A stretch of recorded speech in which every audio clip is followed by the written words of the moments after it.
तुफान झेलायला तुम्ही छातीचा कोट केलात. आता आमच्या कोटी कोटी छाती तुमच्या सोबत असतील. तुम्ही खांद्यावर खूप भार घेतला, त्यासाठी आभार.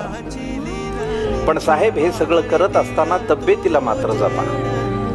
घरात डॉक्टर श्रीकांतजी शिंदे आणि लता वहिनी पण हेच सांगत असते. पण तरीही आम्ही सांगतो, तुम्ही दाढीवर हात फिरवत आनंदी चेहऱ्याने समोर येताना दिवस चांगला जातो.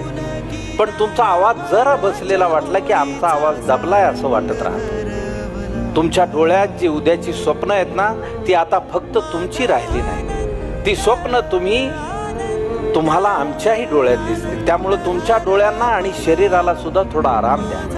कारण तुम्ही आणखी अनाथांचे नाथ व्हायचे, अंधाऱ्या आयुष्याची वाट व्हायचे, भगव्या महाराष्ट्राचं झंझावात व्हायचंय.